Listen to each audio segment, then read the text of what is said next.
Hello there everyone, it is Rambling Collector back here with another review for all of you. And this time I'm going to dive headfirst once again into Warhammer 40,000. But this time, instead of covering a Chaos Space Marine or even a regular Space Marine story, this one actually drew me in because it features the astramilitarum and its many branches. For those of you who don't know, the astramilitarum is another name for the Imperial Guard, aka the regular foot soldiers and regiments within the Imperium of Man who fight on the front lines day in and day out. And Sabbat War is actually an anthology book which covers multiple short stories revolving around the Sabbat World Crusade, apparently a major event in Warhammer 40k history. Something I'm not entirely aware of, but I am eager to study more. And to be quite honest with you, this one actually captivated me because it features the Militarum, and I'm actually really becoming more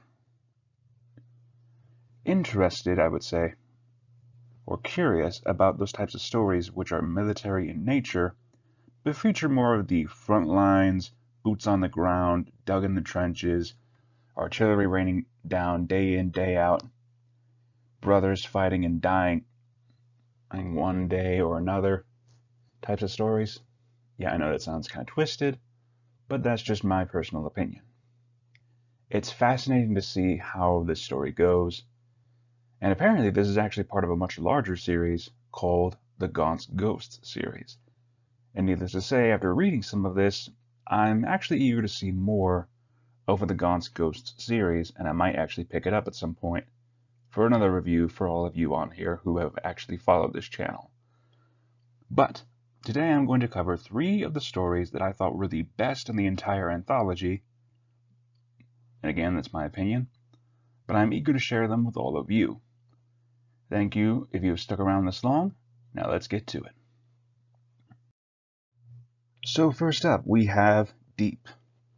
Now this story definitely dives more into the primal fears within us, but first I'm going to talk about what it was about. It focuses on a 3-man team of diggers who are excavating tunnels under and behind the enemy lines in order to plant a series of mines to pretty much cave in your enemy base and therefore give their comrades the chance to advance in their current campaign. To be honest with you, this one was actually really good, really engaging the whole time, because apparently the author of this story actually wanted to focus more on the trench warfare of World War I, as well as the constant claustrophobia that comes with digging tunnels under enemy lines, as well as also encountering enemy diggers. Now, to be honest with you, everyone who has ever worked mines knows this fear. The fear of collapses, cave-ins, being trapped in the dark alone to die with no one else around you, as well as that tight feeling you get when you're in a cramped space. We all have that fear of being trapped in a tight space, that fear of the dark. These are primal fears within us, and Deep really focuses on that. And it was fascinating to read this throughout. So it shows this team of 3 digging their way through, planting mines as they go, but they're also encountering enemy diggers of the Chaos factions. Needless to say, it was fascinating to see them trying to stay down and out of the way of enemy diggers, whilst also trying to quietly keep digging tunnels toward the enemy encampment. Meanwhile, they comment on the fact that they can hear the sounds of artillery shells pounding away at the surface, cracking the crust of the planet that they are trying to retake. Needless to say, this story does not have a happy ending. I think nearly all but one of them actually gets killed due to encountering the enemy, planting the mines, whilst also causing a cave-in, and it was not fun. I honestly genuinely felt scared for these 3 characters. I wanted them to make it out alive, and I actually found myself really agreeing with some of those fears, that fear of being stuck in the dark, that fear of encountering an enemy unit, because apparently in this case they cannot carry any types of guns or arms except for melee weapons such as knives, knuckle dusters, brass knuckles, you name it. They're only allowed to carry melee armaments because they have to stay quiet or else the enemy will probably dig them out. Needless to say, Deep was really good for tapping into that primal fear of claustrophobia and the dark. And if nothing else, it kept me on the edge of my seat the entire time. Next up, we have Armaduke, the second story I'm going to talk about from Sabbat War. To be honest with you, I didn't know what to expect when I read the title of this, but all in all, I knew it was going to be a fun read, and I can say without a doubt that it did not disappoint in any way possible. So the story of this follows a new recruit to the ship, the Highness Sir Armaduke, named Miletus, who is serving aboard with the crew of this ancient battleship as they are delivering enemy war machines to the Adeptus Mechanicus to be studied. And needless to say, their trip does not go without a lot of speed bumps. So for those of you who don't know, in Warhammer, the only way to travel around the galaxy is through the warp. Now, the warp is this massive cluster of just straight up evil energy. The warp contains not only the 4 chaos gods, Khorne, Tzeentch, Slaanesh, and Nurgle, but it contains a massive amount of demons, as well as the souls of some of the other people, and needless to say, it's not a fun place to be. However, the ships have no choice but to travel through the warp in order to get to other places around the galaxy, so it's a risk that they have no choice but to take. So going back to the story, the Armaduke, as well as 2 other ships, are carrying these enemy war machines to the Mechanicus to be studied in order to strategize on how to beat them much more easily. However, as they are going through the warp, something goes wrong and their protection falters for a short amount of time, causing the enemy war machines to break loose and start causing a massive ruckus around all 3 ships. Needless to say, out of all 3 of those old frigates, only the Highness Sir Armaduke manages to survive. Not without damage, mind you. A lot of it at that point. But at the very least, they managed to survive. To be honest with you, the one thing I definitely liked about this is that we finally got to see some capital ship combat.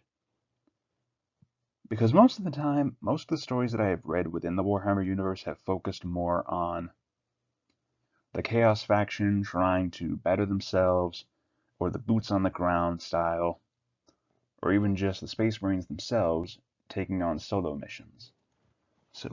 So having this where it was 2 capital ships going at each other, guns blazing, enemy crews calling out orders against one another, it was really entertaining to read. And the Armaduke was definitely one that I would recommend to those of you who want a really good story, as well as just to see 2 capital ships slamming at each other with guns blazing.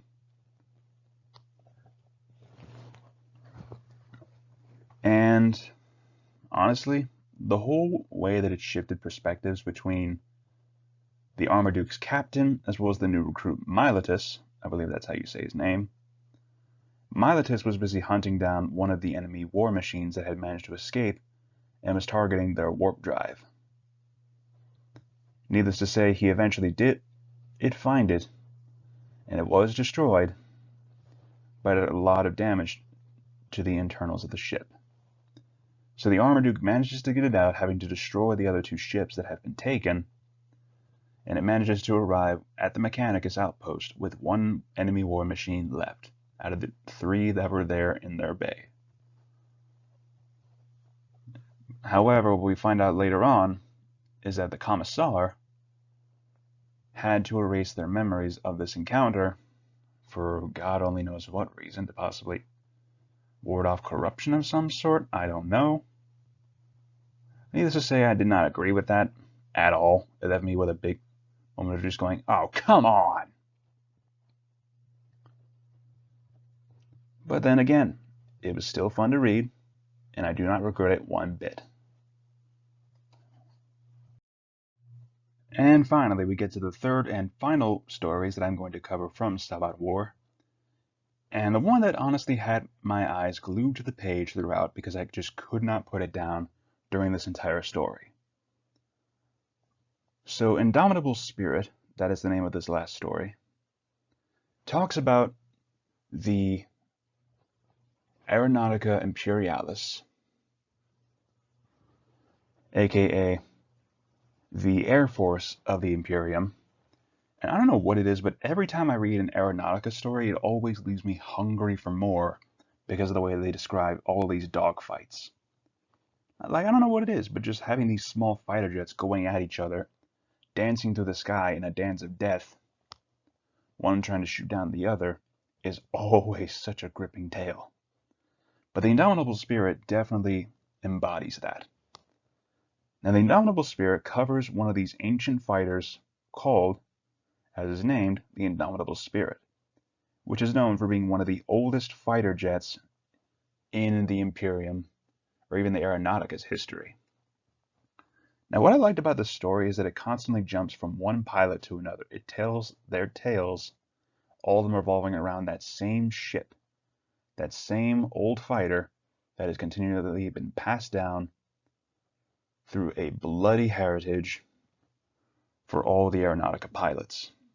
It has gone from straight up one story of one pilot going out on a vengeance scheme to take down an enemy power plant out of vengeance for her comrades. Meanwhile, she is bleeding and dying in this cockpit.